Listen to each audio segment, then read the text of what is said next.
Today's video is sponsored by War Thunder. Anyways, what did you do last summer? Look, I know it was a while ago, but think back. Did you hang out with friends, travel to a new location, do nothing all day? Maybe even ask someone out? Yeah, right. Oh, but Goose, what did you do with your summer? Well, I spent my summer learning hundreds of game mechanics, frame-perfect actions, and trigonometry. See, I spent my summer learning how to speedrun Minecraft.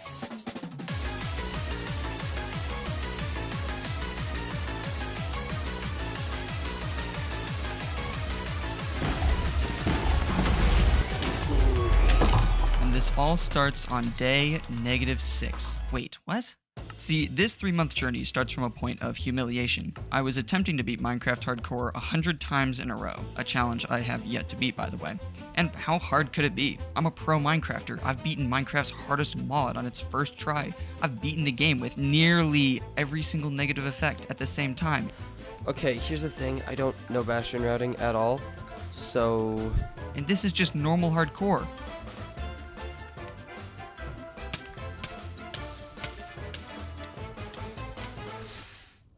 Oh, I said it best myself in the moment. this was just embarrassing.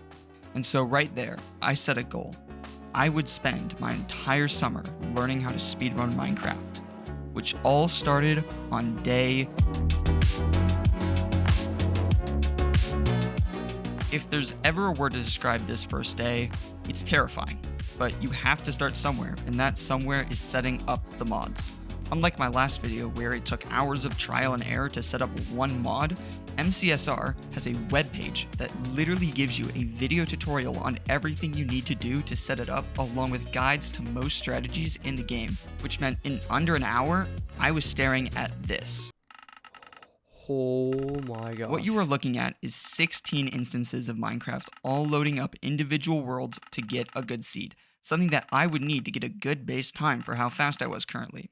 So when I found an island seed, I went for it. Spawning a shipwreck nearby meant for a possibly good pace to enter the nether, and even though it gave pretty horrible loot, I still had a buried treasure to go to from it. Finding another shipwreck on the way gave me enough iron to enter the nether. However, this means... Oh wait, no, I have enough iron, I think. No, I don't. Fun fact, the minimum amount of iron you need for this kind of run is 7. That's a bit more than 7. Luckily, it wasn't too much of a time loss as I entered the nether at 9 minutes and 46 seconds, which for someone who hasn't speedrun up to this point, it wasn't bad at all. Entering the nether wasn't bad as there was a bastion literally right next to my nether portal. The only issue was... Oh wait, I don't know how to route bastions, do I?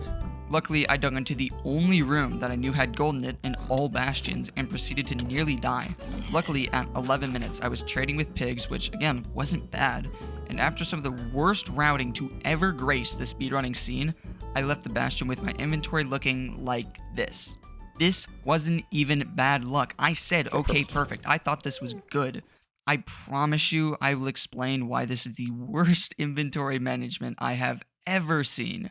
But that will be slightly down the line in this video. Also, at this point, I didn't know that FOV effects could be disabled, so bear with me. I hate FOV effects, also don't worry. Also, I think now's a good time to mention that I don't know how to find a fortress. I'm literally just running around until I find one. And after one failed boat clutch, I think it's time to explain one of the reasons why that inventory was so atrocious. No fire resistance. It's okay though, I can always try again to get a base time. Except I literally couldn't. Island, too much iron, easy bastion, failed routing but still lucky, Oh, is that a dot? and no fire res. This went on for hours. I couldn't even get into the nether in most runs. So currently, the baseline time sits at my current PB for beating Minecraft a year ago at about 2 hours and 30 minutes. Awesome. Clearly something needed to change, which meant it was time to practice.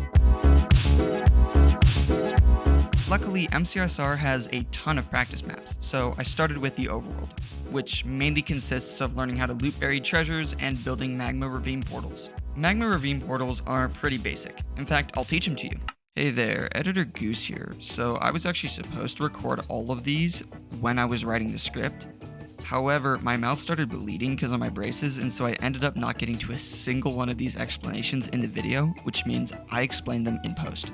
So the mic quality is going to suck, but besides that, you'll get a good explanation.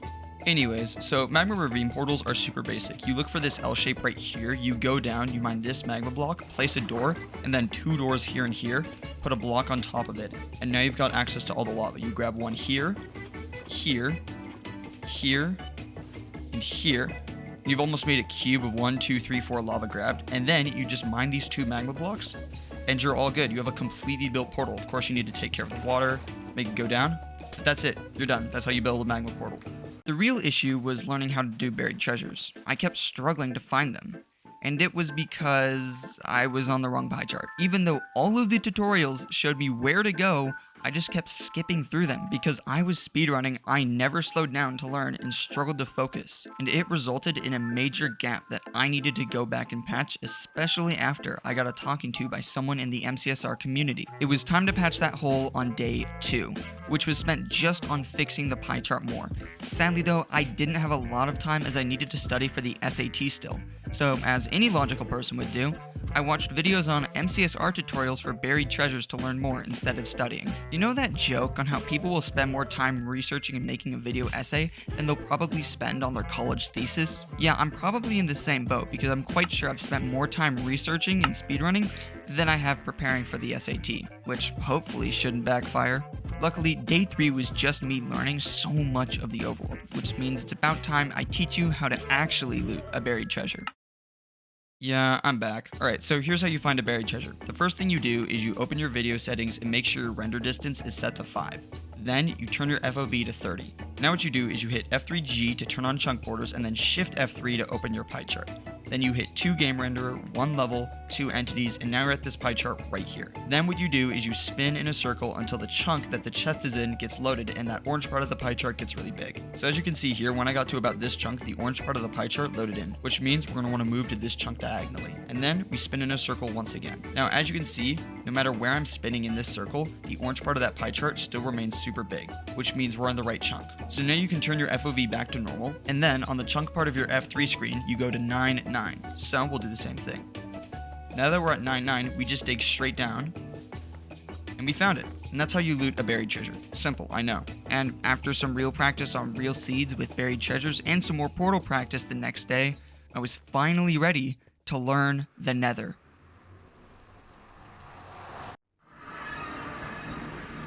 Hey, so you know how the Nether's really hot and all?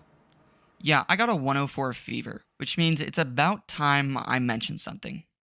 This fever was the result of sheer exhaustion for myself over these last few months. Between getting an internship, 3 APs, SATs, and a video, it was a lot on me and I was just exhausted and needed a few days off. But can we talk about that video? Genuinely, thank you all so much for the support on that last video, and I really have to thank every single one of you who supported me and subscribed. It's one step closer to proving my parents wrong and making this a career. But I just loved reading all of your reactions to my video. To the people commenting to boost the algorithm, thank you. Honestly, it was just funny. To the people who are wondering about music choices, it's Tears, the Minecraft music disc. And to those who didn't believe I read each comment, I responded to every single one. Not a single comment claiming I didn't read each one is unresponded, because I do care about this channel and I will work hard for this. If you want to support me, it would really mean the world and bring me closer to achieving that goal, because I do read every comment and I see all of you subscribing and it is incredible. Okay, meta tangent over. Hey, did you know this fever had me out for 7 days? While I had that fever, the longest standing RSG run ever made was beaten by a runner called Loki, which of course happens the second I try to record a speedrunning video. The funniest part about this run is that he doesn't actually speedrun the RSG category. He just duels other players in it, and he happened to hop on some RSG runs for a couple of hours and got the world record, which is just comical. But watching this run really gave me the impression that maybe this won't be such a daunting task. It looked really easy and the Bastion route made sense. But now that I've recovered from this sickness, it's time to see if I can really start speedrunning the Nether. Hey, Editor Goose here. So I signed a legally binding contract requiring me to talk about War Thunder before the 10-minute mark, and if you look at that timestamp, Today's video is sponsored by War Thunder. War Thunder is the most comprehensive vehicle combat game ever made and is available now for free on PC, consoles, and mobile devices. Take command of over 2,500 tanks, planes, helicopters, and ships of 10 major nations, ranging from the biplanes and armored cars of the 1920s to the fighter jets and main battle tanks of today. Now, one thing I personally love about War Thunder is that it is super optimized. War Thunder runs on the in-house developed Dagger engine, which is heavily optimized to deliver a lag-free experience with impressive visuals and high-end frame rates even on lower-end machines. Immerse yourself in the intense combat of War Thunder, where incredibly detailed vehicles, realistic graphics, and authentic sound effects place you right at the helm of our most powerful war machines of our time. Join a worldwide community of over 95 million players in epic PvP battles today and delve into the breathtaking experience that is War Thunder. With an unmatched wealth of high-quality content to discover, there's simply no game better suited for fans of military history. Play War Thunder now for free on PC, PlayStation, Xbox, or mobile devices. Use my links in the pinned comment or video description to sign up. New players and those who haven't played in the past 6 months will also receive a massive bonus pack on PC or consoles. That includes multiple premium vehicles, the exclusive vehicle decoration Eagle of Valor, 100,000 silver lions, and 7 days of premium account. Now I have to warn you that this is only available for a short period of time, so if you'd like to play, sign up right now.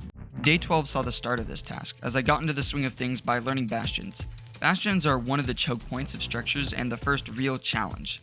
Locating them, luckily, is super easy. I turn my entity distance to 500%, my FOE to 30, my chunks to 10 to 15, and I hit F3 while spinning in a circle. You see that E and the numbers next to it? When that number hits around 20 to 50 and every other number around it is around 9 to 10, it means there's a bastion in that direction, as there's a big entity spike. But what kind of bastion? There are 4 different types, and each with their own variation. Luckily, they are super easy to recognize with just a few tricks. Treasure is the simplest, as it's just a giant box with a connecting bridge to another giant box. If you ever see a perfectly flat wall of blackstone like this, it's probably a treasure. The next is stables and housing. I put these two together because they are by far the hardest to distinct and the easiest to mix up. Stables is recognizable by having hoglins in this area, but more so the walls that are all lined up on the same coordinate. It's a nice, clean line that sort of creates two of their own boxes. Housing is different, as there's a chest in the middle and the walls are all over the place, but the easiest way to tell the difference between the two is that Stables has 3 towers and Housing has 2. And while these may look similar from a first glance, the routing for these couldn't be any more different. Bridge is the final bastion of the 4, being one of the strangest in my opinion. It has just a giant pig face on the front and a large pile of gold. It's notable because it has, well, a bridge on it, but with 2 towers on each side, it's pretty difficult to mix up, which means this is the one I mixed up the most. And now that you, the viewer, know what each bastion looks like, you'll never be confused again. Well, until you get spawned here and then have zero idea which bastion you're in. It's Bridge. I chose to start with Bridge as it's the bastion that the speedrun world record was on. Bridge only has a few routing methods, but the one I learned on day 12 was DK. I did not explain a single bastion route when I was recording my audio, which means I'm going to be here a lot. Anyways, Bridge Bastion is by far my favorite type of bastion. It's a super simple bastion and it always starts by mining this gold chalice. So now that I have most of these gold blocks, I'm going to convert most of them into gold and then some into armor so the piglins don't aggro. And then I'm going to use this one last gold block I saved, mine it, and use that for the rest of the run. Hoglins are by far the worst part of this bastion, but luckily there's an easy fix. Lava.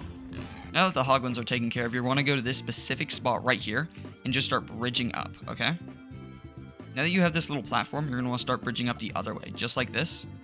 And now you've connected these 2 spots. The reason it's called DK actually is because it looks like one of those old Donkey Kong stages. Anyways, you go up here, you cover this hole, then you go here, you mine these blocks specifically so that all these pigs can run out of this hole.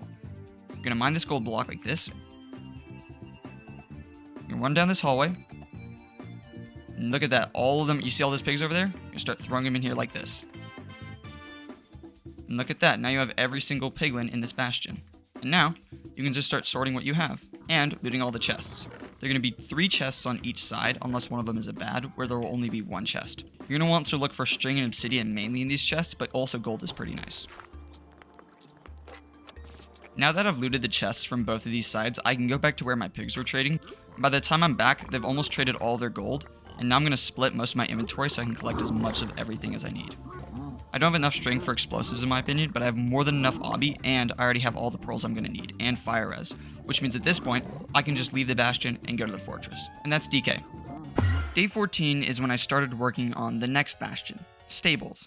And I didn't write much in my notes for this day, except I hate bastion routing, TS so boring. Which, yeah, is fair, as this bastion has 121 different variations and an uncountable amount of routes. Some of them being left gap, right gap, single triple, double triple, triple triple, left to left gap, left to right gap, middle to left gap, middle to right gap, and divorced triple.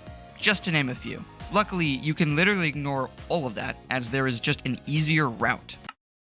I just lost a hoplite game. I don't want to be here. Let's just do this fast so I can go home. By go home, I mean play video games.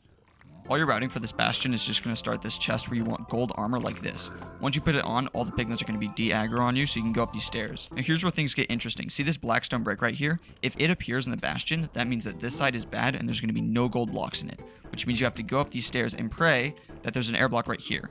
And if there's an air block right here, that means that this side is good. And I'm going to show you how to route this side first. You go down the staircase like this, hug the wall until you get to here. Once you see this little area, you place 2 blocks here. Then you mine the middle block like this.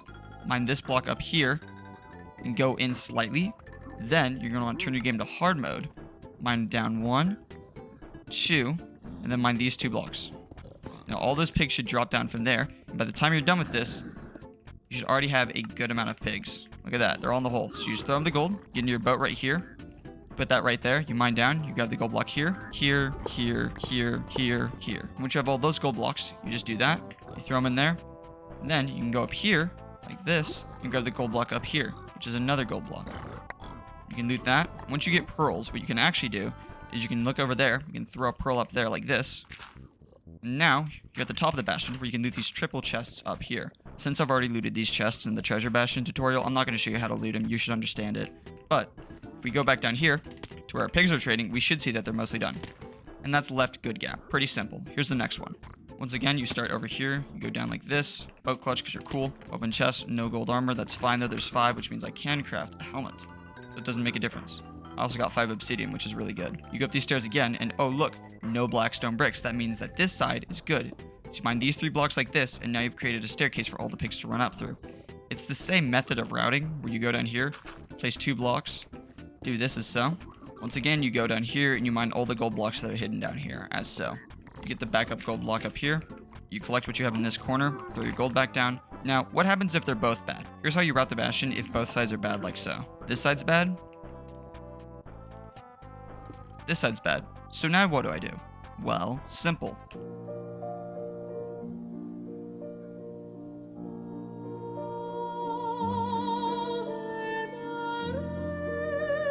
Yep, GG's. And that is my solution to stables, and I hope that never changes because I don't think I could focus long enough to learn any of that. But you know what is changing? The amount of sleep I'm about to get, because I managed to somehow compete in nationals for speech and debate. Something I was incredibly excited for, but little did I know what was waiting in store for me. It started with the flight getting delayed by 5 hours, which instead of landing at 10 p.m. and getting a good night's sleep to wake up and compete at a national skill level, I was landing at 2:30 a.m. I just remembered sending this text to my dad, which really explains how I felt in the moment. I got to the house at 3 a.m., and I will say, for someone who was running off of 2.5 hours of sleep and was debating all day, I don't feel too bad with my results. I didn't win or anything, but I did pretty well. Yeah, so that was fun. My time there was done at this point, and I flew home the next day. Anyways, day 19, I continued to memorize bastions. Housing is the next one up on the list, and it's relatively simple. There's still some variation in this bastion, but that right tower will always be a triple, which is for the number of chests, by the way. The route, luckily, is relatively simple. I may have just played the greatest game ever. It's called Double Monopoly. It took like 4.5 hours and it still ended in a 3-way draw. If you want to know how to play it, just ask me in the comments. I'll gladly explain it. Anyways, the route I'm going to be teaching you today is called Manhunt. It is a super fast route, so I'm going to have to pause a lot to explain things. But what you start with is you turn your game mode to hard and you mine this chest. Then I run over here, place these blocks. I immediately turn my game back to easy. You can see all those pigs after me. Then I'm going to go right here. You need to go to this specific area, go up 2 blocks, and place a block here. This is almost like you have a staircase to channel all the pigs up, which means you're going to have to finish the staircase by mining these 3 blocks. So what you're going to want to do is you're going to want to super fast break this dirt like this, and then immediately run into this pocket right here. So now they can't aggro on you. You mine down 3 blocks, you get to here, you mine 1, 2, 3, 4. You mine the gold block, and then these 2, and they all drop down to get mad at you. You do that, And then you start mining gold in exactly this pattern. The issue is this pattern is super difficult to follow, but once you see this gold block here, after that one, you mine that blackstone to get this one, and then you turn 180 and you get these. And so now we go up to go check on the trades. If I have gravel, I want to place it here so I can kill any baby pigs and still push all the loot to the top. This is where the run gets super interesting because now I need to figure out what I need. In a standard speedrun, I'm going to need 20 obsidian, 10 to measure my eyes, and 10 to get to the stronghold. At minimum 12 pearls, so I'm already good. A good amount of fire res, which I don't really have, and enough string for explosives, which I have more than enough since I also have crying obsidian glowstone for anchors. But the big thing I'm missing is obsidian, so I'm going to go up to the top of the bastion. And remember how I mentioned that that right side is always at triple? That means I have a guaranteed 3 chests to check from that I can see if there's any obsidian inside, since obsidian spawns in these chests. I can also check this double chest right here if I'm really desperate, so I might as well check, and look at that, 22 obsidian. We're fully good at obsidian, and we got some string. Anything else we need, we're completely good on. We are all good, and we're ready to leave the bastion. And that's how you loot housing. It's a bit complicated, but it's also super fast, and you're going to probably be doing this in about 2 to 3 minutes. Finally, the most difficult bastion, in my opinion, is treasure. Funnily enough, I know how to run this bastion. In a very old and outdated video where I tried to somehow apply to lifesteal in it, I learned how to route this bastion only to realize it was useless, as I didn't have an iron pick. Also, my right ear really enjoyed that video. Alright, so that transition was just awful. Anyways, this is Treasure Bastion. How this works is you're going to want to start this lava basin right here, go 3 blocks in this direction until you're almost below this, and start pillaring up. Once the dirt connects with the blackstone, you're going to want to mine this block right here, and then you're going to continue to go up until you get to this point right here. Then you want to quickly mine this gold block, instantly block clutch and go over there, and mine this gold block. Now you have 2 gold blocks in your inventory. Now you're going to want to craft them into boots. And keep in mind, this is an old route and not the currently updated route that I know, so I'm playing a slightly different route just because this is what I started learning at this point in time. Anyways, you're going to break this block right here. I tend to throw a gold down right there, just distract him. Mine through. 1, 2, 3. Perfect. And so now I've made this almost connection from one side of the bastion to the other. And now I'm going to place a dirt block here so I can make this pit, throw some gold in, then immediately break this block. Now the gold for this bastion is really specific and really annoying, but how it works is you want to go in this middle part and mine all the gold right here. So mine gold block there, there, and there. And then you throw some gold back into the pit. Then you go to this side and you remember it's in the bottom right corner, like this. And then you can mine below it and check if there's any gold blocks down there, which there are not. Then you throw it back in the pit. At this point you can turn it back on easy because there's no more pigs. And then on the other side, the top left, there's a gold block. And then you go mine down and look at that. There's a gold block below that one. So I go get it. Now I have even more gold. Now I throw it down there to the pigs. And then I run over to the other side of the bastion, which puts me at the exact same spot with the exact same gold block placement. If there's a cracked blackstone brick like this, that just means that the gold block didn't spawn, and that's the tell. So after getting my gold blocks from that side, I'm going to run back, throw this to them, cover this mound. Spleefed. Nice. I'm going to go check on the trades right now. At this point, I have just about everything I need. As I already explained, 20 obsidian, bunch of string, 12 pearls. I have just about everything, so I'm going to go down and now check the chests over here. There's one chest right here. Okay, so we're good on obsidian, but we might as well check the other chests for gold blocks or something. Also soul speed boots, because I will be using soul sand as a building block. And look at that. I have more than everything I need. I have enough fire res. I have enough explosives. I have way too much obsidian, and I can just leave the bastion now. Now, normally I could leave the bastion, right? But here's the issue. I'm not done with this bastion yet, because I need to do one more thing before I'm done with it. I need to break this spawner down there. So what I'm going to do is I'm going to throw a pearl, then I'm going to immediately lower my render distance to 2. So I'm going to throw it like that. Video settings, render distance 2. Now I've done something called a pearl hang. Pretty much what happened is this pearl is now in unloaded chunks and is not touching the ground. So I'm able to boat down here like this, except I'm going to boat clutch because I boat clutched. And then I'm going to run over to this little divot right here. Break it, mine the spawner. And then I'm going to immediately open the video settings, increase my render distance, and look at that. Now I'm done with the bastion. It could use a bit of a tune-up for modern day routing, but for now, it's fine. And with all that, all the bastions are completed. But why did I break that spawner and treasure? Well, it's because it's stopping me from the next part of the nether, the fortress. The fortress is where decent runs get separated from the world record because of the 50-50 chance for blaze rods to drop. Hey there, Editor Goose here. When double checking that blaze rod drop chances are 50%, I decided to look it up, and that's a breeze rod. Thanks, AI. And most of these high-level runs, you either get 6 for 6 on blaze rod drops or a looting sword for even less. And there's a lot of strategies and tech to this structure. None of that matters though if you can't find it. Luckily, like most things in this game, the F3 screen does it all for you. This is like 4 lines. How did I not manage to record this? No, I'm not gonna do this. I'm going on strike. I'm getting someone else. Hold on. Me. Hello. What? It needs to be how long? Okay. I have just been informed that I am recording a segment for Goose's video about speedrunning, and I have 30 seconds to do it. I've already used 15. Shift F3. Tick, level, entities, block entities. Render distance to 2. Enable chunk borders. Increase chunks 1 by 1 until mob spawners loads on pie chart. Render distance to 2. Refresh pie chart. Set render distance to n-1. Check each adjacent chunk until spawner is loaded. Subscribe. At this point, I've gotten about 2/3 of the run down, and the only thing left to do is learn how to use trigonometry to calculate the exact stronghold coordinates, rounding strongholds based off of memorized patterns in the pie chart along with the statistical theory known as Forsen's Law, and killing the dragon. So of course, as I'm doing all of these in order, I skipped every other one and practiced killing the dragon.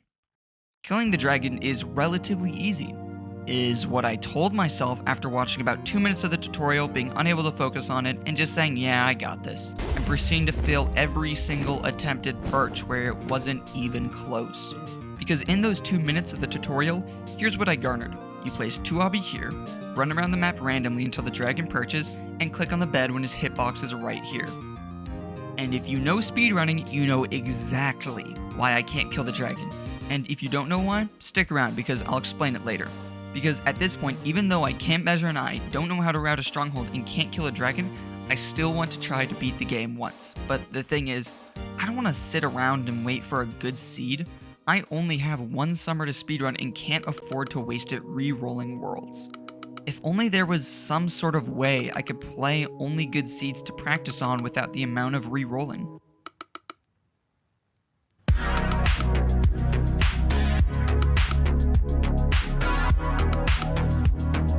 This is MCSR Ranked, a competitive version of Minecraft speedrunning where people go head to head against each other in the exact same world with the exact same luck to see who is better. Remember that Loki guy? Yeah, he's one of the best here.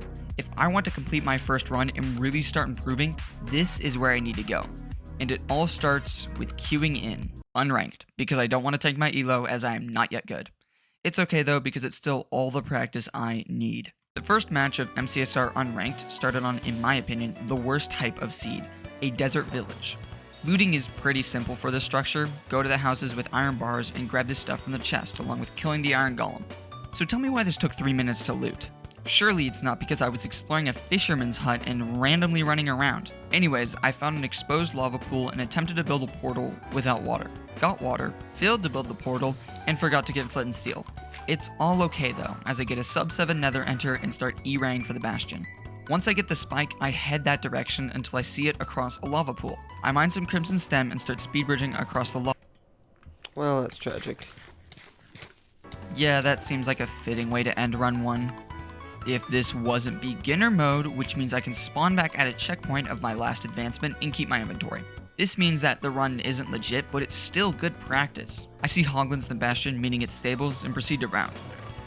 See that blackstone brick? That means the right route is bad, and luckily the left route is good. And with all the practice, surely I can navigate that's the wrong way. I'll spare you the details for the rest of the bastion, but once I had everything I needed, I used the pie chart to calculate which direction the fortress was, and I'm almost tempted to play out this clip, just because of how painfully slow it is, and the amount of fumbling of hotkeys that occurred. Luckily, I do manage to find out which direction the fortress is in and head out there. After a few really bad pearls and one really lucky one that puts me over the spawner, I die to a blaze.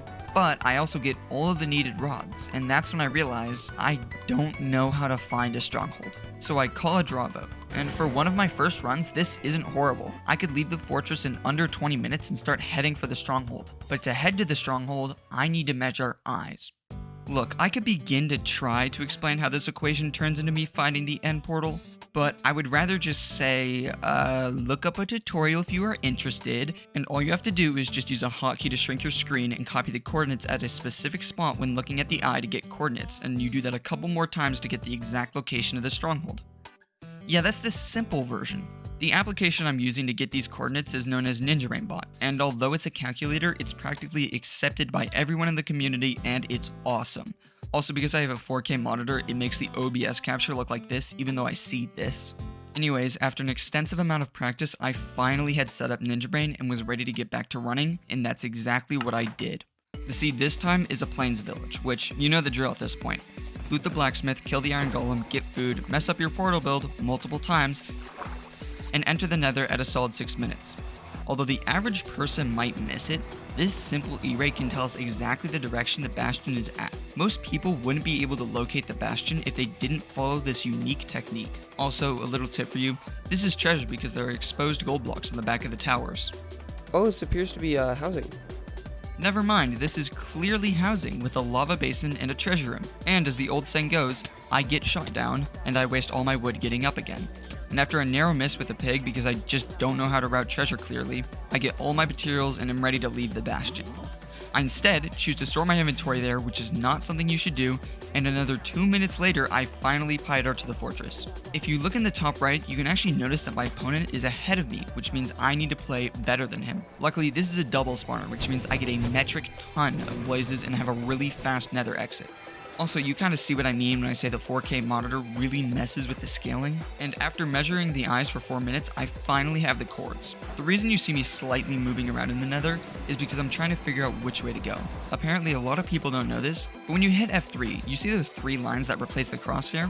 Those are your X, Y, and Z coordinates respectively, and whichever way the line is going is the positive axis, and whichever way it isn't going is the negative axis. After pulling around the nether a couple of times, I finally get to the cords and get my portal built.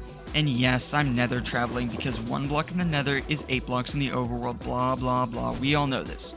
Oh, and look at that, I spy. And by pure blind luck, I get an incredible route to the portal room. A 22-minute end enter is pretty good for me. And after trying to do a really cool trick where runners mine the exact number of blocks to do a pearl clip using this part of the F3 screen, which tells you what the highest block above you is, and failing it, I finally got to fight the dragon. Also, remember that joke about using all of our wood? Yeah, I didn't mine anymore, even though I was in a warped forest, which means I get to kill the dragon the old-fashioned way, by shooting all 12 crystals, doing who knows what until it tries to perch, and finally killing it to get my final time. Because something I haven't mentioned yet is that Ninja Brain bot actually covers my timer purposely because I crack under the pressure of time, and by being able to hide it, I can perform way better. I think my reaction of this speaks the best. 30 minutes and 40 seconds. I'm pretty happy with that. I learned a lot. But finally being able to complete my first run felt really good, and who knows how much farther I could take it in the coming days. Which is why I was unable to complete a single run. Really, it would either be a good run and I die, a good run and they die, or a good run and I fail the perch. It didn't help that for so many of these runs, I just wasn't locked in and focusing on them. So for the next couple of days, I practiced nothing but Ender Dragon perches. And it's about time to explain why I was failing them so much. It's because I couldn't stand still and watch the tutorial for more than 2 minutes. Pretty much how this works is that there are 4 sides to the end island. Shocker, I know. You always spawn on the east side of the map, and you want to manipulate the dragon to perch from either the north or the west depending on where you are. So once you place your 2 obby on either this side or this side, instead of randomly running around, you want to stand as far back as possible on either the north or south side of the island until it does this really unique snapping motion, which tells you it's perching. If she twists left over the fountain, you go to the left. If she twists right over the fountain, you go to the right. Then you just time it so when the bed is right on this green box, you click it.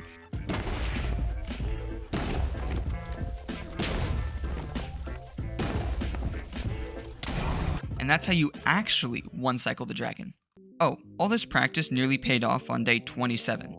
This was my final day before leaving on a trip, and I really wanted to end it on a high note. It started on a shipwreck scene, looting relatively quickly and getting to the nether in a blazing 4 minutes, which dwarfs every other run so far. After taking a couple seconds to E-ray, I head towards the bastion where on my way I run into the fortress. This is really big, because that means I don't have to locate the direction the fortress is in, saving me a ton of time. After some relatively smooth routing for the bastion, I got all of the supplies I needed and proceeded to Pydar to the fortress. Yes, the one that was in front of me. This was just one of those many issues with me not being able to focus on the run, resulting in me forgetting things. It's okay though, because I still got to the fortress and was really playing well this run. It felt like an accumulation of everything I had learned up to this point was being put on display. I was pre-crafting the fortress while pre-building my portal while killing blazes. And yes, I hear you saying, it could be faster and more optimized, but for someone who started running only 27 days ago, this was really impressive. Also, real quick, look at this inventory. There was something something particularly important missing that if I can focus enough and remember could save me a ton of time in the endgame. Luckily, I spawned on a birch forest, which is huge because I can get all the wood I need without a time loss. So tell me why, after measuring all my eyes, I just leave? This is a giant sell, since without explosives, the dragon is relatively impossible to kill with this gear. I still hit the stronghold though, and after trying to preemptive, a thing I will explain later, then realize I don't know how to, I randomly wander around the stronghold, wasting so much time. Anyways, after finding the portal room, I came to the realization that... Oh my gosh, I have no explosives. What's our Y level? Which meant I went back to the nether, built a portal far away to go to spawn in a different cave, mine up to get the wood, head back to the nether, go back to the portal room, and finally craft my beds. Mind you, I've spent over 8 minutes on this split. Entering the end, I'm actually prepared this time, and with time ticking, the dragon finally perches. Hey, remember that prepared thing? Yeah, I forgot to get beds out of my inventory and into my hotbar, costing me that perch and possibly a new PB. It's okay though, because on the next perch, I got it and ended with a relatively solid time. It was a nice way to send this off, as by now, I was headed to Wheaton, Illinois.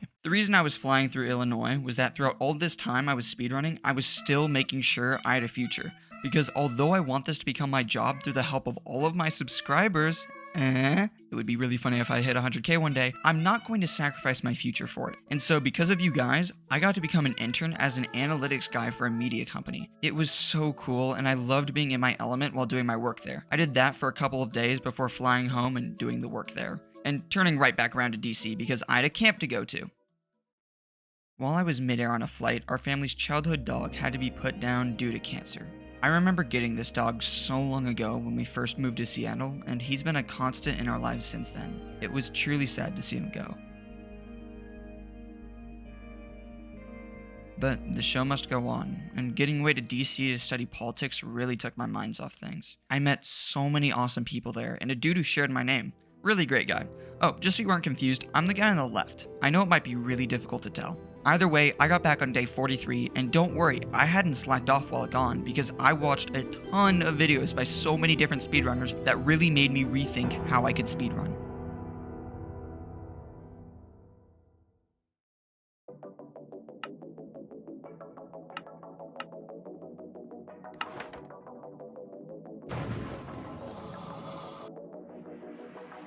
This studying paid off on day 43, when I got one of my best runs yet.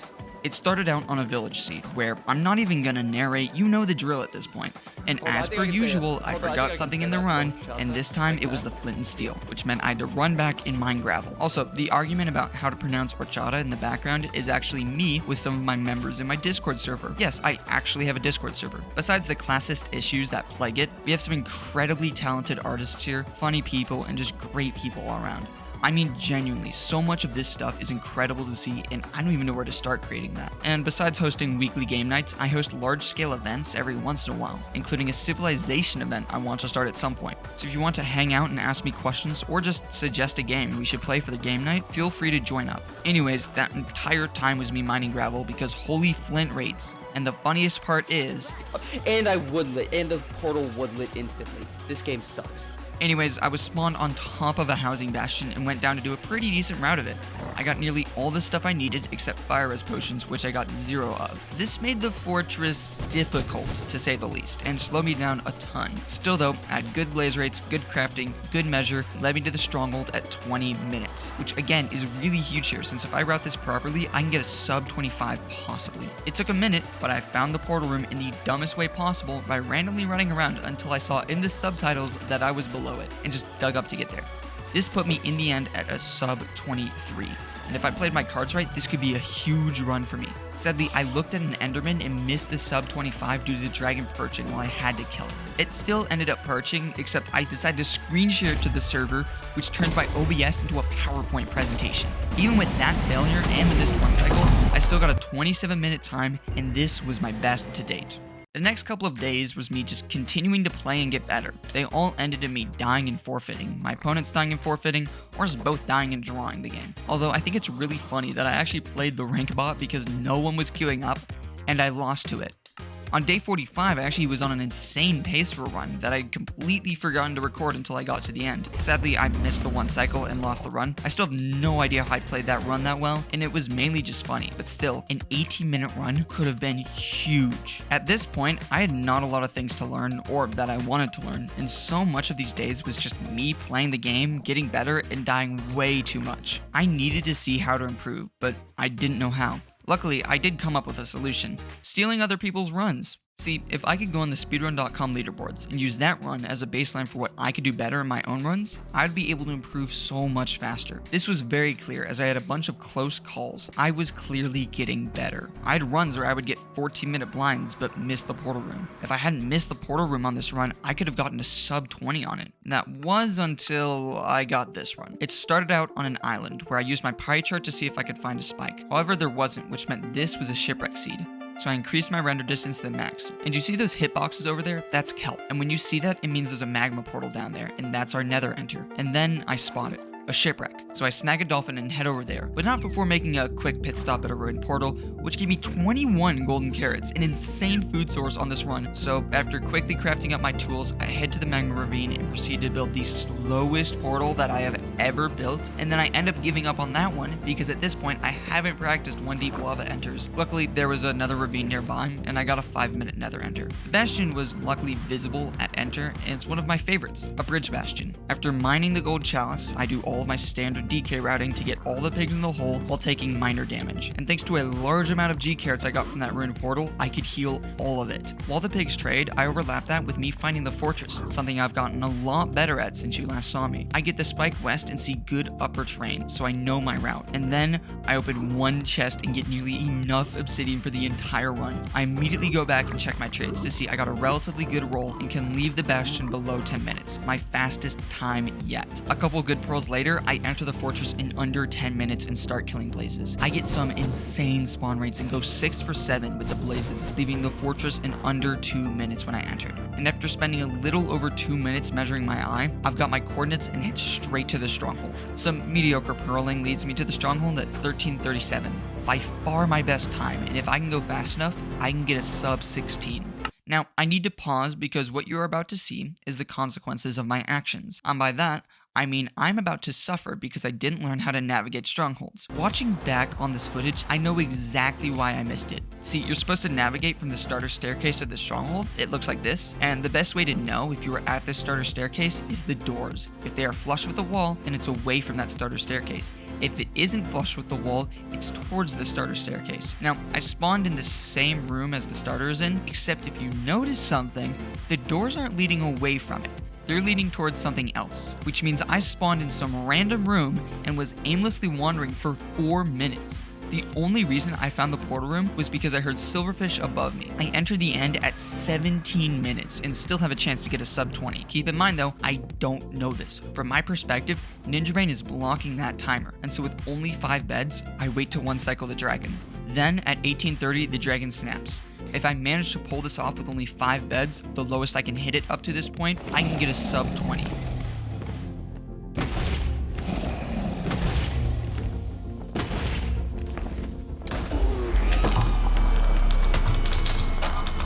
I 4-bed the dragon. That is not only a new PB for me at 1853, but the lowest amount of beds I have ever used on a dragon up to this point. A huge run for me.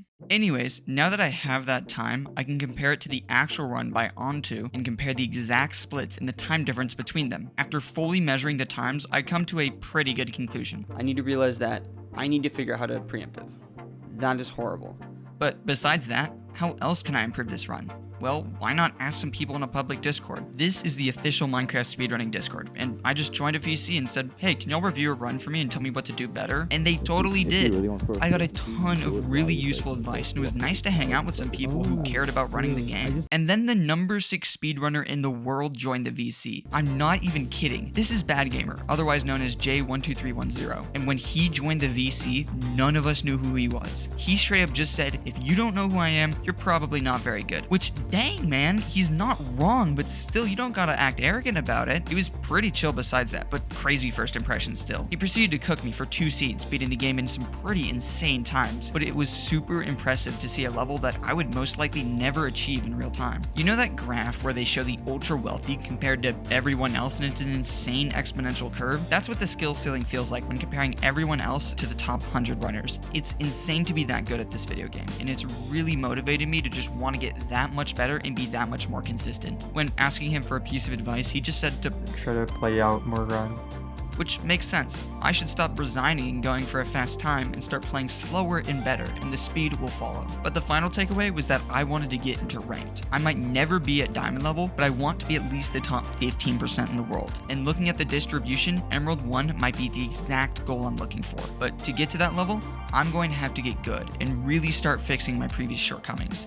And that all starts on day 48. If a video ever starts out by saying, if this is too technical or advanced for you, check out a document in the description, and then you go to the document and it looks like this, yeah, you're probably cooked. Look, I'm not even going to pretend I know how preemptive works. I just found a strategy that works for me and I'm going for it. But if I get something wrong in the comments, please just correct me. I will read it and respond to you. The first thing you do when exiting the portal is setting your render distance to 8 and your entity distance to 50. Why? I don't know. Now you open your pie chart to see the same thing you would find a buried treasure on and spin in a circle. See how it spikes in these specific spots just like a buried treasure would? Well, that tells us which way the 2 libraries are, which house the 2 chests, and the stronghold is, which houses the spawner. The issue is, it's insanely difficult to know which one is which, and it can be affected by those rooms with the chests messing up the measurements. It's also different on each person's computer, leading you to do the testing on your own. There's a ton of other factors that can change the measurements, but this video is longer than I want it to be, and I'm only halfway done with the script. Editor's note, for a video that's supposed to be about going fast and having low times, this video is long. Anyways, I spent the rest of the day pre-blending and the next few days practicing, but I couldn't for long since I was gone for 3 days at my grandparents' house. And the night I got back home, well, I just need to play the clip. Oh, I need to turn on OBS. There's no way. I wasn't recording at all. There's no way. I just did that. Yeah, that's right. I just got a PB against a top 150 player and wasn't recording it at all. This was truly a God's do bleed kind of moment because this was the first time I realized that as long as I played consistent in top level running, I could maybe hit Emerald. Funnily enough, I DM'd Gradient Gray after this to talk about it, and he's a super chill guy. I actually started watching his vids right as I got into speedrunning months beforehand, and it was really fun playing against him. He's one of the few Minecraft creators I watch, and he's gotten some of the most unique ideas in the scene in my opinion. Also, Gray, I know you're watching this, add me to one of your events. They look like so much fun, I want to play in one. Hey there, Editor Goose here. I actually got to be in one of his videos, and it was awesome. It's the most fun I've had playing Minecraft in a while, and although I was absolute buns at it, it was still incredible. Thanks, Gray. Anyways, day 52 is where I really just started working on consistency. I even was really close to getting a new PB in this run here, but it ended in one of the most tragic ways possible. It was at this point where I joined another VC of speedrunners to practice, and this single action resulted in one of the best possible outcomes for me. This is Elite. He's a Gold 2 speedrunner who cooked me multiple times in a VC. He's a phenomenal player and a pretty good benchmark for the skill level I need to get to Emerald. Oh, he also became my trainer. Pretty much after finishing the call with him and reviewing my run, he told me to practice my endgame, which is from that Purblind onwards, because that was by far the biggest thing holding me back from a really good run. And so I practiced and practiced and practiced, quickly improving my paces from 5 to 7 minutes to get to an end portal to 3 or 4. But there were still issues, so I joined a call to receive some of the greatest training possible. The first thing he did was help me change up my keybind slightly, so now my first 2 slots are on F23 and F24, and I have dedicated hotkeys for each slot. Don't worry, I binded them to my mouse anyways, it just saves some keys on the keyboard. He also changed my inventory setup to make it way easier for me. And honestly, I love having a boat as my first key because of the amount of clutches and cool things I get to do with it. Then he changed one of the easiest to fix time losses in my runs, eye measuring. Normally when I exit the portal, I have to measure 2 eyes or even more to get an accurate set of chords. But with this new method, I only have to measure 1, and it saves so much more time than you think. Once again, I'm not going to even pretend to know how this works. All I did was change my sensitivity to these specific numbers to the microdecimal, and then up the DPI on my mouse to even it out, and now before I measure, I get in and out of a boat. Also, you see those plus and minuses over there? That just shows me how many pixels I'm off to get a perfect accurate measurement. By the way, you guys are never going to see this measurement again because OBS sucks and it's just going to look like a timer for you from now on. Continuing with time saves, you know how I had to figure out the direction I was going by just moving around? Not anymore. We got F3C for that with Ninja Brain to tell me my exact degree to look at in order to throw my pearl. Even though these are all tiny changes, they add up to save so much time in a speedrun. Speaking of saving time, I'm about to show you the updated routes for all of my bastions thanks to him. Treasure had just a few tweaks to go faster, and Stables I didn't even touch because screw that bastion, I hate it, it's stupid. Bridge became my second favorite bastion with the new route I learned called Sug. I think I have about 3 of these voiceovers left. Anyways, like all bridge bastion routes, it's just going to start with you mining this gold chalice. Craft a helmet, and then you're going to want to save 1 gold block because you need it for this route. So now that you have your helmet on, none of these should be aggro, but you still have hoglins to deal with, so. Alright, so now you're going to want to build up on this basalt pillar right here. There's your gold block, turn your game mode to hard, mine it, turn your game mode back to easy, throw some gold at the pigs down here so they can't damage you. Then you want to place 2 dirt blocks right here, then 1, 2, so they can't go up and attack you. Then you're going to block this lava off so that they can't jump down and die. And then you have this staircase almost all the way up. So this next part is going to be really fast, but what I'm going to do is I'm going to throw 2 gold down right here, break that block, break this block, throw some more gold so they don't hit me, jump across, make a connecting bridge, and then make a pit right here, and then all of them will slowly start to run down if they don't start just shooting me for no reason. Then once you get all the pigs in the pit like this, then you're just going to go around, loot the chests, and of course check your trades. Although this is a super fast route, so they're almost done trading already. I only have 58 gold left. And that's Sug. But my favorite bastion is now housing. The strategy I use for it is called top down, and it is so awesome. I'll be honest, this is like my 5th time recording this. Every single time I do this, the chest has 0 gold armor. Anyways, here's how this works. You drop down this pit right here. 1, 2, block here so they can't aggro on you. Open the chest, get the soul speed boots, put them on. And now, you have all the pigs down here not aggroed at you. So you have to do this part very quickly. You want to mine a chest, punch a pig, drop down here. You want to mine this basalt specifically. And then, go down a little bit more, take it right here, mine that blackstone. And then, you want to block yourself off. Place 2 dirt blocks here, mine this block, this gold block, and this block here, so that you can have another pit for pigs to drop down. Turn it to hard so they can actually drop all the way down. Drop 2 gold ingots there, mine this. They're going to stop dropping down. Now, you want to mine this blackstone right here, this one, and you have 2 gold, and then you place a dirt block here, here, and here to collect all of them. At this point, you can probably turn it back to easy because no more pigs will drop down. And you have 34 gold, so you drop 2 there. They move out of the way. I like to drop 2 more just so they really can't aggro on me. And now I'm in this pit I was last time with the other route. So I go down 1, 2, 3, 1, 2, make the little entrance for them, drop them the gold so they don't hit me. And then, of course, it's just the basic gold block mining that you've seen from the other route. Now that I have all my gold, I go back to the pigs, drop it to them, block this off, go mine up, and then just do the standard setup like this. Then you just do the basic chest looting I showed you in the other housing run, and that's his entire route. These 2 routes alone can save minutes of time in a run, and combining that with everything else Elite taught me, this was by far the single most useful day of this entire summer. Just for a moment, I really do have to thank Elite for the sheer amount of help he's given me this summer. He was an incredible trainer and really the only reason I got to the level I did. I'll left his Twitch down below if you want to stop by and say hi, but he's a phenomenal speedrunner. He may be able to train me well, but it means nothing if I can't apply it on day 55. This day started out really well, and I'm so proud of all the overworlds. 55 days ago, I couldn't even get to the nether on a village seed like this in under 5 minutes, and now I can do it in under 3. Same with ravines. I didn't even know how to build a 1 deep magma portal 20 days ago, and now I can actually do it. But the issue was, my nethers weren't as good. They were sloppy and sporadic, and it led to a bunch of mistakes. The issue was, I just wasn't paying enough attention to what I was doing, and it led to disaster over and over. But just because I make mistakes doesn't mean I've lost, and it all starts on a ruined portal seed. These are really unique and unusual as they don't give any food and sometimes, like this time, enough iron for a pickaxe. They can still be really useful if you go fast enough, and that's exactly what happened this time. Entering the nether in a minute with the bastion in front of me was perfect, but I still needed to get the iron for a pickaxe. I started my route hoping to get some iron from the double chest I loot, but sadly, I got none. This led to me having to slow down and change my routing to loot all the chests and de-aggro the pigs. Once I had my pickaxe, I was ready to go. The rest of the bastion routing was pretty standard and really well done. All this led me to entering the fortress at 6 minutes, by far my best time thanks to that new route. In the fortress, I overlapped all my crafting with building my portal and killing blazes, going 6 for 8 on rods. Also, if you're wondering why I pillar up a block in the portal, it's to try and get a higher spawning spot just in case I spawn in a cave. The eye measuring was once again decent. Even though this was the first time I tried it in a run, it still saved me loads of time. It was only a minute 30 along with killing some animals for food. Using F3C, I spun around until I got the exact coords I wanted to go to. However, because it was so high up, I needed to dig down a bit to make sure I spawned in a cave and not on the surface. Luckily, I did and blinded into the stronghold.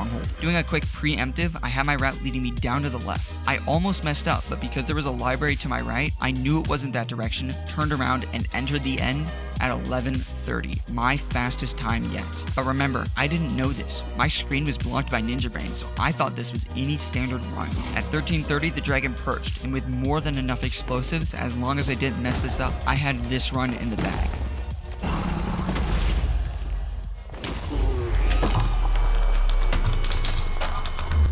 Nice, that was decent. I feel like I could have made up like 3 minutes there with just like basic mess ups and stuff, but it wasn't horrible. Wait! That's right, because of Leech training, I'd just done something I never thought I could do. Get a sub 15. This was a secret goal of mine that I really hoped I could do, but never thought I could pull off. Yet, here I was, in under 2 months, getting a 13:55. The question was now, how much farther could I go?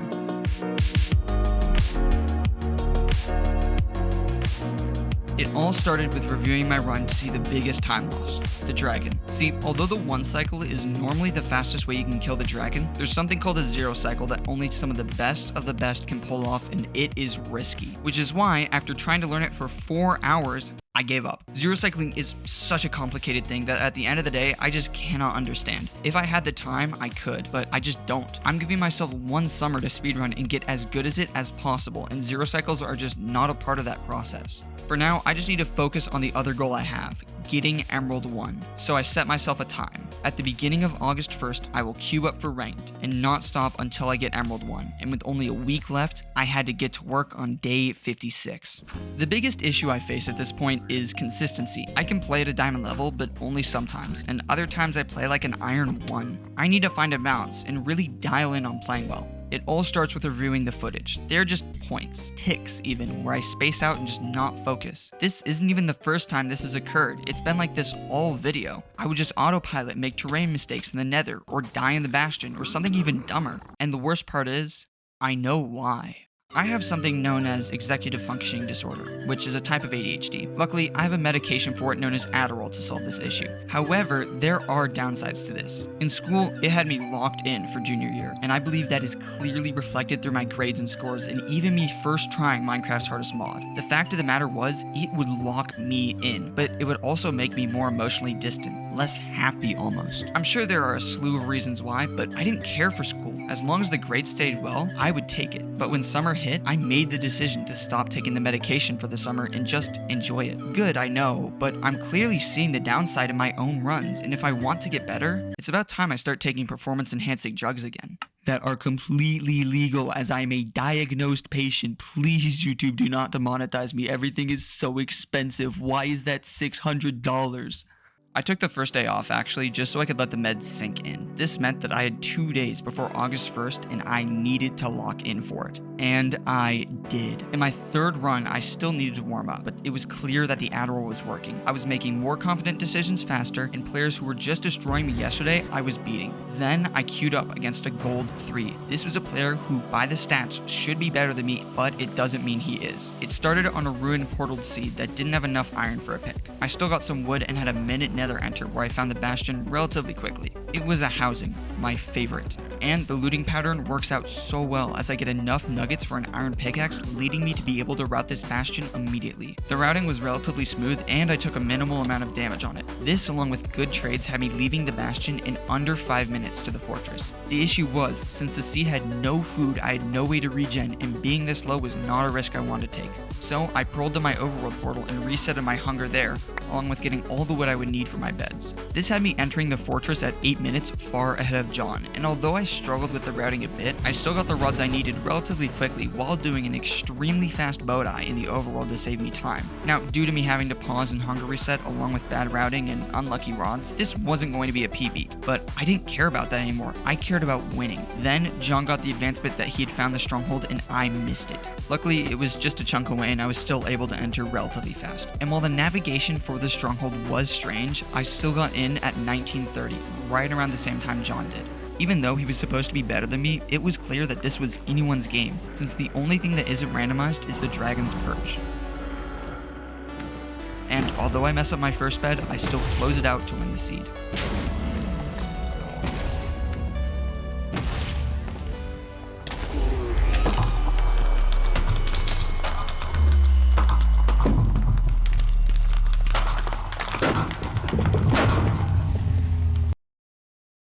Beating the gold 3 was incredible, and one of the reasons was that he failed the 0. Because the 0 is risky and players at the level I'm trying to reach will not go for it or fail it most of the time, it reassured me that there was little point in learning it. And it continued like this, drawing against an Emerald 1, beating people again and again until day 63, August 1st.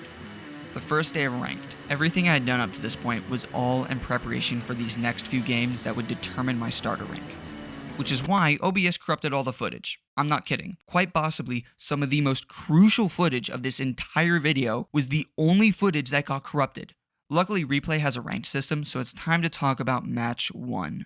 This match starts out on a shipwreck seed, leading to pretty easy looting and, in my opinion, a decently timed nether. The only notable thing is the overworld, in that I paused at a ruined portal to grab extra gold along with more iron, obby, a flint and steel, and gold armor. This would de-aggro the pigs, and although it put me at a minor time loss behind the other runner, I still entered the nether at a fast pace. I spotted the fortress to the right of me, but still headed towards the bastion, and by this pillar in the ground, I could tell it was a bridge. This is one of my best bastions, as I know the fastest route for it, and I can play it well. And that's exactly what I did. Getting a really fast and clean route along with a lot of pigs and quick trades had me entering the fortress at 8 minutes. And although the routing for this fortress was a tad difficult, I still found the spawner relatively quickly. Also, you see how I placed this bed above the spawner? That's something called blaze bedding, where you have to quickly destroy blocks around the spawner to increase the amount of space blazes have to spawn, resulting in more spawns. This was a smart move as the rates for this seed were awful.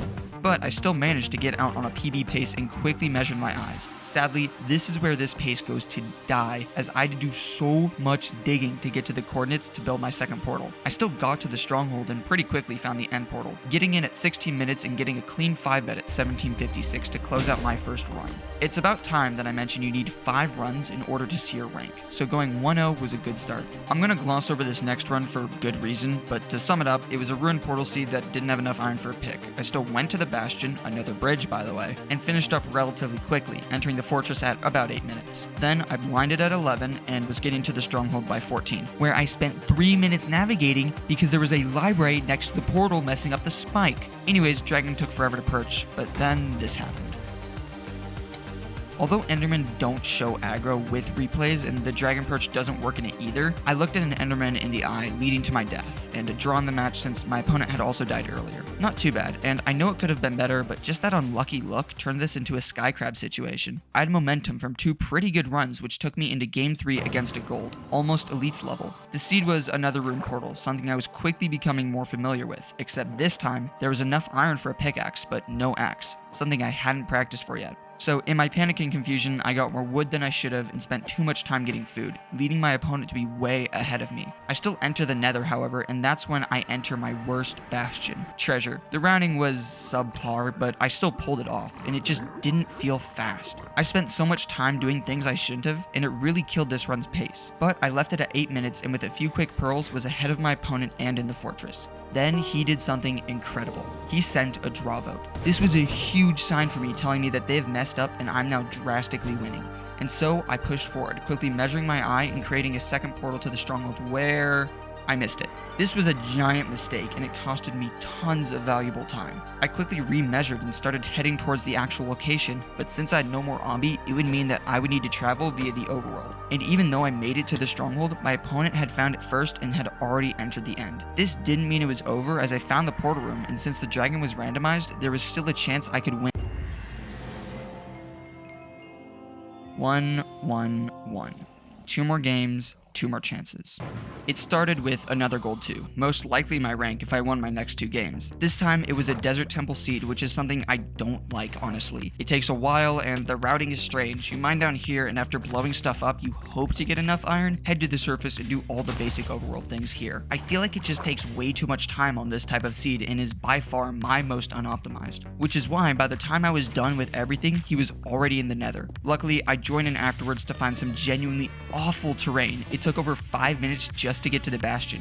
Speaking of which, it was another bridge. Seriously though, if it wasn't for Elite's training on this bastion, I would have been so cooked. Luckily, the routing for this was relatively calm, and since I had a faster routing, I was now ahead of my opponent and on my way to the fortress at 9 minutes. Getting to the fortress at 9:50 and finding the spawner at 10:40, to where even after 2 minutes, my opponent was still at the bastion. I overlapped crafting with portal building with blaze rot killing to measure my eyes at 13 minutes. A decent time, and after some awful measuring that took way more time than it should have, I started F3C'ing at 15:50 and got to my second portal at 18:10. Overall a clean run, and as much as I wanted it to be faster, the goal is not to go fast, it's to win, which means playing safer, slower, and reducing the risk of death. Getting a clean blind to the stronghold and entering the end meant that at this rate, as long as I didn't screw up the dragon perch, this would be an easy 20-minute run. Until this happened.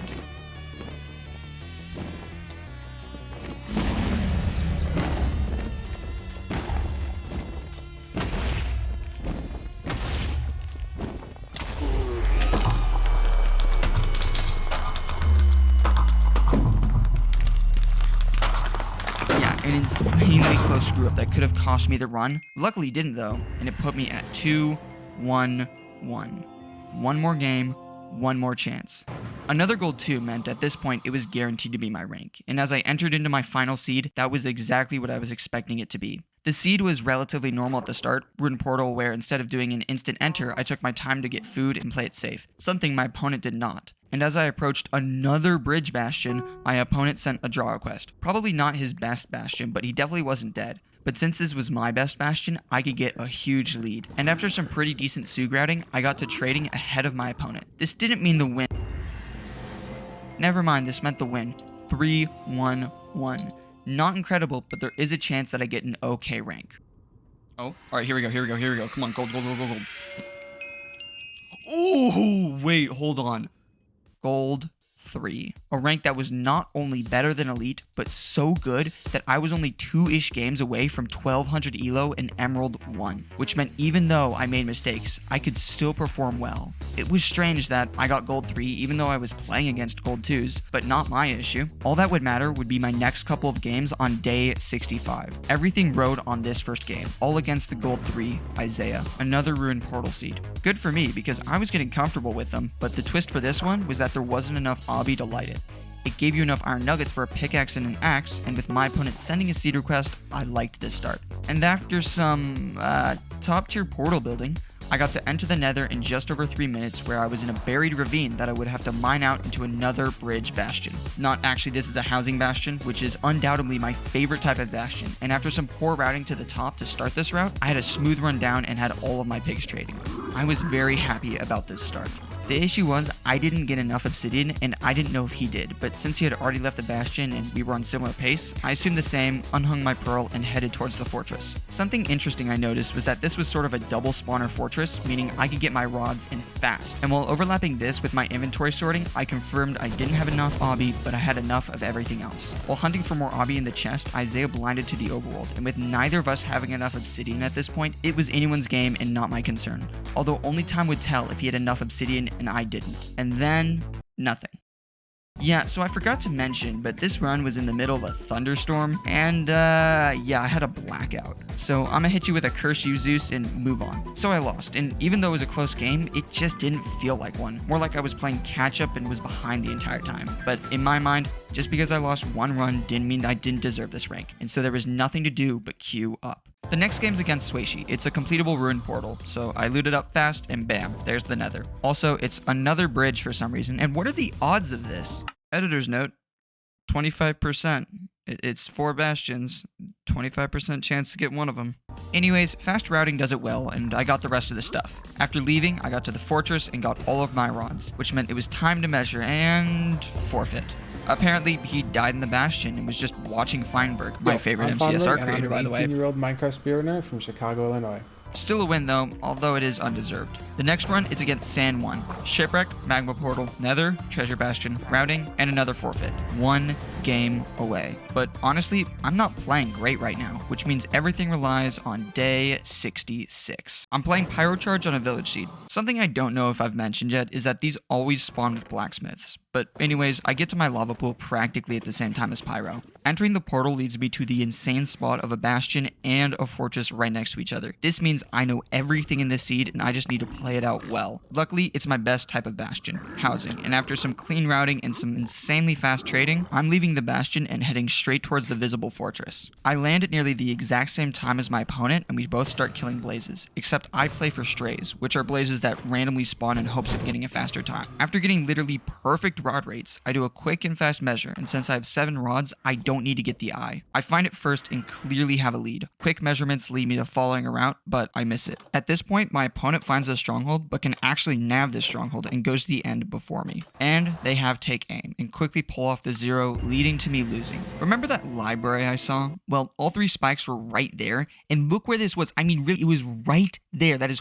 horrible. Getting set back like this really sucked, and it took a quick minute to get over it, but I want Emerald 1 and I will get it. So I queued up again against Kerbo. It started with a village seed. Quick loot, quick gather, and quick nether to enter at 3 minutes. I saw that the bastion was in front of me, and I thought it was another housing, but it was a bridge, and that mistake ended up damaging me a lot and costing me time. Then I made even more mistakes, to the point where I ended up dying. This pretty much sealed the game for me, as my opponent wasn't messing up, and by the time I got my loot back and started trading, my opponent was already measuring eyes for the stronghold. And after some time in the bastion, due to some slow trades, it left me leaving quite late and getting to the fortress. Something strange was that Kerbo was still measuring. It was confusing, sure, and while I overlapped crafting with building with blazes, I finished killing and started measuring at 15 minutes. This was somehow anyone's game, but as I entered my second portal, this was my chance to win. I missed, but hope wasn't lost yet. It was at Y15 and it could definitely be above me, and it was. But the issue was my opponent had entered the end, and there was still a chance, but a slim one. This run should have been a free win, but my mistakes led this to being a tight game for me as I found the portal room, entered the end, and waited, hoping for the perch. And then, I lost, going down to the lowest point I had yet to hit, barely in gold 3. This string of losses felt impossible to get back from. I was barely hanging on to a position I felt like I didn't deserve. But the only way for there to be a chance I could get back to Emerald was to play perfectly, to have a legendary set of runs.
Oh my gosh, what a comeback. 3 games back to back to back. That is Emerald 1, baby. Let's go. Finally. That's right. Despite even myself thinking I couldn't get here, I made it to Emerald 1. I didn't give up.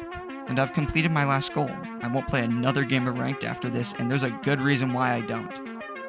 But the question is, now what?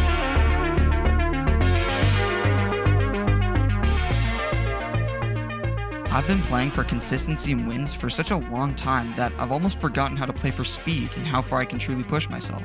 And I think it's about time I really see how fast I can go.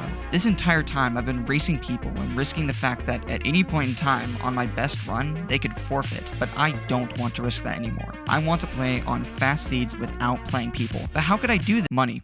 Of course. One of the things you've seen on the MCSR ranked homepage, but I haven't explored much, is the private lobby category. You can play against friends, or if you pay for the stone pickaxe tier, you can play alone for as long as you want. But no one in their right mind would ever pay for something like that. It's just a meaningless subscription. Yeah, I mean, it's only like $3. It's not that big of a deal. Might as well just buy it. I guess I would. Hey, Editor Goose, thing for the future, make sure to cancel that subscription before it gets renewed and I have to pay even more money. Editor's note. Uh-oh.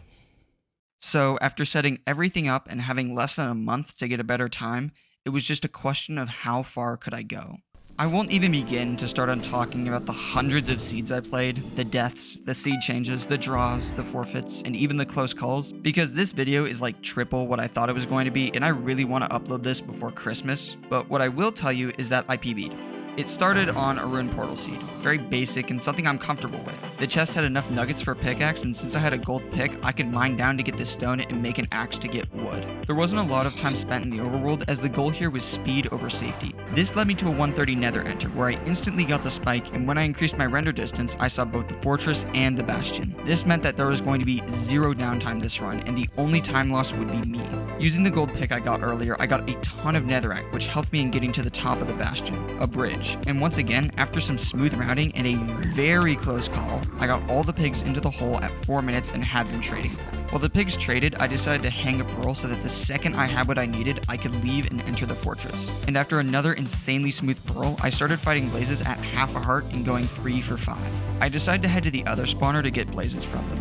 And remember how I said that the only time loss would be me? Yeah, this is exactly what I mean. I should have reset here, but I kept going, and since I had a respawn set at the anchor earlier, I was able to run back and retrieve everything. Since none of the loot except for some string flew over the edge, I lost almost 0 time and still killed all the blazes, dropping to get the string and light a portal. I got a speedy measure and a little bit of food to prevent another death, and was already heading to my second portal before the 10-minute mark. Getting a 10-minute I Spy meant as long as I had good routing, I could easily PB here, but keep in mind, I don't know my time. In runs, Ninja Brain hides it from me. I thought since I died, I wasn't going to PB, so I waited for the dragon to perch, and right as I nearly forgot to craft my beds, she did.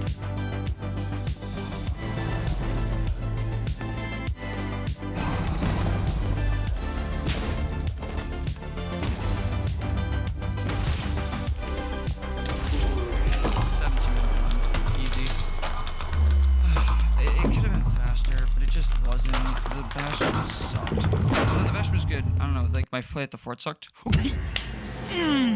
Bang! Yes! I knew I could hit it. A sub 13. Keep in mind, I had never touched 1.16.1, let alone any semblance of Minecraft speedrunning just 2 months prior. But now, I had just gotten below 13 minutes. And on August 13th, I stopped playing. I was happy. I had nothing left to prove, and I knew that. I spent that time instead finishing up my internship for the summer, doing college applications, and hanging out with friends. What? Yeah! The night before school, I decided to boot it up as one last goodbye, a send-off for the summer. But honestly, I knew I was done. I had even started writing this script. I honestly didn't see a need to speedrun at this point. I got a really good time. I got Emerald 1. I'm happy. While writing this script and editing this video, I've been able to relive this summer and the events that happened in it. I've seen myself mature and really grow this summer. I've stepped in bigger shoes and been able to grow as a person and become so much more of an adult. Switching from working a basic job at a fast food restaurant to flying across the country to intern for a media company, all because of you guys. I've met so many incredible people, had so many awesome experiences, and throughout all of that, I have only one thing left to say. Thank you. Thank you to everyone who has made this summer what it was, good or bad. And thank you for watching. It means everything to me that you made it to the end and cared this much. So really, thank you, all of you. And for one last time, all that's left is the one cycle.